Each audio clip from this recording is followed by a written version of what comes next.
कंसेन प्रहिता घोरा पूतना बाल घातनी शिशु संचार निघ्नन्ति पुरग्राम व्रजादशु। कंसेन प्रहिता घोरा, कंस की निशाचरी ये पूतना राक्षसी बोले महाराज चिंता मत करो, हमारे होते हुए अगर तुमको चिंता करने की जरूरत पड़ गई तो फिर हमारे होने को फायदा क्या है। जय मारे महाराज तुम चिंता मत करो, ब्रजमंडल में जितने भी बालकन ने जन्म लियो होगो सवन को सबको स्वाहा कर दूंगी मैं, सवन को अपना भोजन बना लूंगी मैं। बोले पर तो को अपने घर में जाने कौन देगो, घुसने कौन देगो, तू तो राक्षसी है।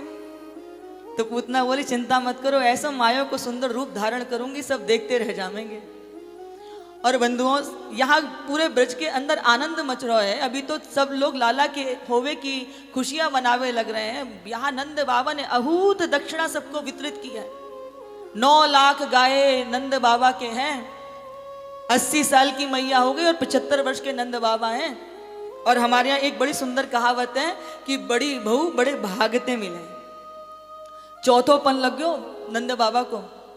सारे ब्राह्मण क्या करे कि बाबा तू हम सबन की सेवा कर, हम सबन की सेवा के प्रताप से तेरे घर में लाला है जावेगो। तो नंद बाबा कह करे महाराज तुम भी अजीब बातें करो, सब कुछ तुम्हारो ही तो है, बस तुम कछु ऐसो आशीर्वाद दे दो कि मेरे घर में लाला को सुख प्राप्त है जावे। तो सारे ब्राह्मणन ने कही महाराज तुम चकन चक खूब खीर रबड़ी पुआ चकाचक चलन दो और हम दिन रात तुम्हारे घर में यज्ञ करेंगे, अनुष्ठान करेंगे कि भगवान तुम पे प्रसन्न हो में और तुम्हारे घर में लाला बन के आ जाए। महाराज खूब नंद बाबा ने यशोदा मैया ने खूब सेवा करी और उन्हीं सबके आशीर्वाद ते नंद के घर में लाला प्रकट भयो। साधारण लाला ना है, आनंद स्वरूप भगवान परम पिता परमेश्वर स्वयं ही निराकार से साकार होकर के नंद रानी के घर में आए हैं। चहु और आनंद बरस रहे हैं। और ये पूतना मौसी अपनो भेष बदल करके कहाँ पहुंची है, गोकुल में पहुंची है। देखिए बहुत सारी स्त्रियां इकट्ठी है कि काई के लाला की बधाई देवे जा रही हैं। तो यानी माया को रूप धारण करके ऐसो सुंदर रूप बनायो है, कभी कभी ना सुंदर सो रूप हमको भ्रमित कर देवे। तो यहाँ पर पूतना ने भी ऐसो सुंदर रूप बनायो माया को और उन गोपिन में जा करके भीतर उनके बीच में आ गई। सारी गोपिनते कह रही हैं अरे तुम कहाँ को जा रही हो। तो वो कह रही हैं अरे नंद के घर में लाला भयो है ना, वह यशोदा मैया को बधाई देवे जा रहे हैं। अब ये भी वहां में शामिल लगी। पर बहन आज से पहले तो को तो देखो ना कहाँ ते आ रही है।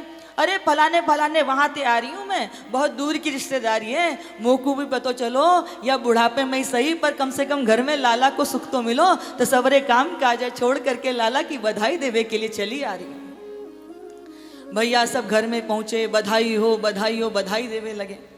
तो ये आज जैसे ही पूतना के ऊपर यशोदा मैया की दृष्टि पड़ी, ऐसी सुंदर रूप धारण करके आयो जैसे सुरपुर से साक्षात लक्ष्मी जी चली आ रही हैं। एक पल को तो यशोदा मैया भी स्पारित नेत्रंते पूतना के रूप में देखने लगी और मन में का भाव आयो कि हे परमात्मा तैने जे कहा कियो अगर तो को इतनो सुंदर रूप याकू दे के भेजनो तो मेरे लाला को तनिक पहले जन्म दे दियो हो तो मैं या के साथ विवाह कर देती, और या फिर याकू थोड़े दिन के बाद में जन्म दियो हो तो मैं अपने लाला के साथ विवाह कर देती। ऐसी मैया की मति में आ गो रूप है देख के। मैया बोली अब बड़े स्वागत है, आप कहाँ थे आइए, मैंने पहचानो ना है।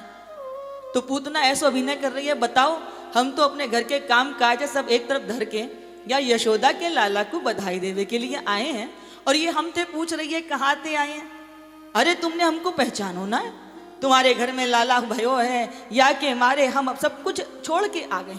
मैया बोले तुम नाराज मत हो, गुस्सा मत हो, आओ आओ भीतर आओ। तो बोले लाला कहाँ है, पहले हम वाकू देखेंगे। मैया बोली बड़ी मुश्किलन ते अभी सुलायो है, आ जाओ थोड़ो कछु खा पी लो, तब तक कुछ गीत गावे बधाई गावे, तब लाला के दर्शन करा देंगे।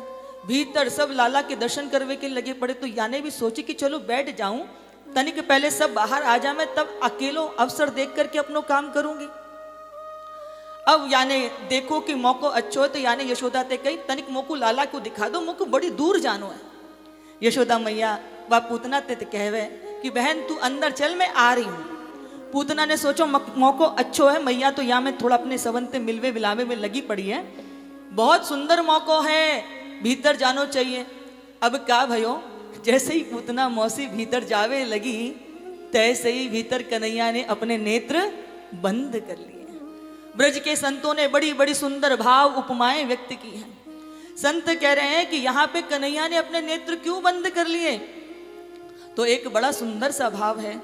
कहते हैं कि जब भी कोई शुभ कार्य, सुंदर कार्य प्रारंभ करो, नया कार्य प्रारंभ करो, नवीन कार्य प्रारंभ करो, तो भगवान की स्तुति जरूर करनी चाहिए, उनका स्मरण जरूर करना चाहिए। तो आज से यहाँ पे एक नया कार्यक्रम प्रारंभ है। रोए कौन सो बताओ? राक्षस राक्षसियों को निपटावे को, हाँ, धरती के भूभार को हरवे को। तो भगवान कह रहे हैं कि देखो हम ब्रज में आए, हमने सोचो कि ब्रज में आवेंगे तो हमको दूध दही मक्खन इत्यादि खावे को अवसर मिलेगा। दूध दही घी मक्खन तो कछु मुंह में गयो ना, ये पूतना मौसी हमको पहले जहर पिला के मारवे के लिए आ गई है। और ये जो पूतना है ना, जो अपने पयोधर पे कालकूट विष लगा करके आई है मारवे के लिए। जैसे ही भीतर गई, सोची कि एक पल में जाकू उठाऊंगी, स्तन मुख में दूंगी, मुख में जैसे ही जहर भीतर जावेगो, राम नाम सत्य है जावेगी।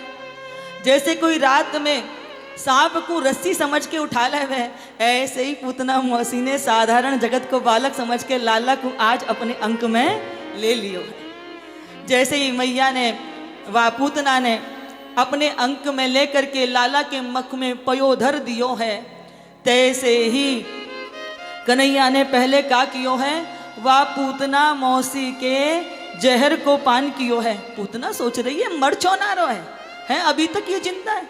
फिर वाके दूध को पान करनो शुरू कियो, फिर वाके प्राणन को खींचनो प्रारंभ कियो। और जैसे ही प्राणन को खींचनो प्रारंभ कियो, पूतना जो है वाके प्राणन पे बन गई। सा मुंचा मुंचाल मिति निष्पीड़िय माना खिल जीव मरमड़ी, छोड़ दे छोड़ दे। पूतना जो है भागी है पीछे के द्वार से निकल करके, छोड़े चोना है छोड़े चोना है। कन्हैया कह रहे हैं मौसी जी छोड़ो तो हम जाना ही ना है, जाकू एक बार पकड़ ले में, जब तक वाकू उद्धार न कर दे तब तक वाकू छोड़े ना है। छोड़ दे सा मुंचा मुंचाल मिति निष्पीड़िय माना खिल जीव मरमड़ी, छोड़ दे। कन्हैया ने ऐसे प्राण पिए और जैसे ही भूमि पर आकर के गिरी है, तैसे ही भयंकर ध्वनि उत्पन्न हो गई। और वहां पर भयंकर जो है उत्पन्न हुई ध्वनि, सब इधर उधर भागने लगे। का भयो। पीछे जाकर के देखो तो भयंकर राक्षसी पूतना जो है भूमि पर गिरी पड़ी है।